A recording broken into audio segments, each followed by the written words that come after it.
وہ ضد میں آ کر نیکی سے دور ہو گئے ہیں۔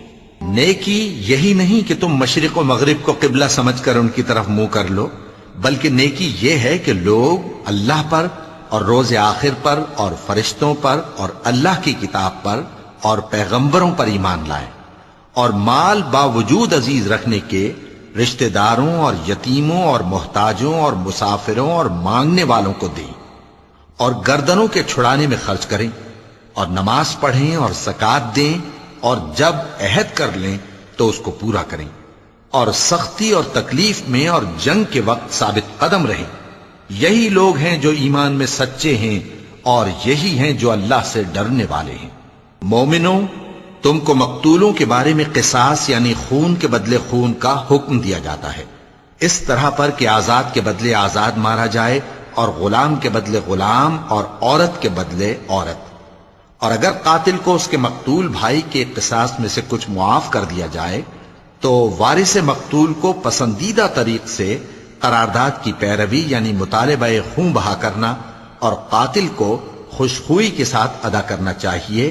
یہ تمہارے پروردگار کی طرف سے تمہارے لیے آسانی اور مہربانی ہے۔ اب جو اس کے بعد زیادتی کرے اس کے لیے دکھ کا عذاب ہے۔ اور اے اہل عقل، حکم قصاص میں تمہاری زندگانی ہے کہ تم قتل و خونریزی سے بچو۔ تم پر فرض کیا جاتا ہے کہ جب تم میں سے کسی کو موت کا وقت آ جائے تو اگر وہ کچھ مال چھوڑ جانے والا ہو تو ماں باپ اور رشتہ داروں کے لیے دستور کے مطابق وصیت کر جائے۔ اللہ سے ڈرنے والوں پر یہ ایک حق ہے۔ پھر جو شخص وصیت کو سننے کے بعد اس کو بدل ڈالے تو اس کے بدلنے کا گناہ انہی لوگوں پر ہے جو اس کو بدلیں، اور بے شک اللہ سنتا جانتا ہے۔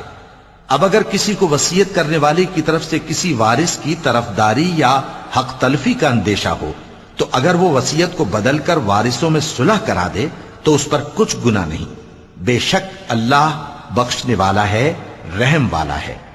مومنوں، تم پر روزے فرض کیے گئے ہیں جس طرح تم سے پہلے لوگوں پر فرض کیے گئے تھے تاکہ تم پرہیزگار بنو۔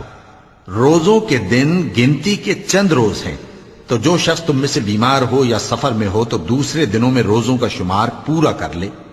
اور جو لوگ روزہ رکھنے کی طاقت رکھیں لیکن رکھیں نہیں، وہ روزے کے بدلے محتاج کو کھانا کھلا دیں۔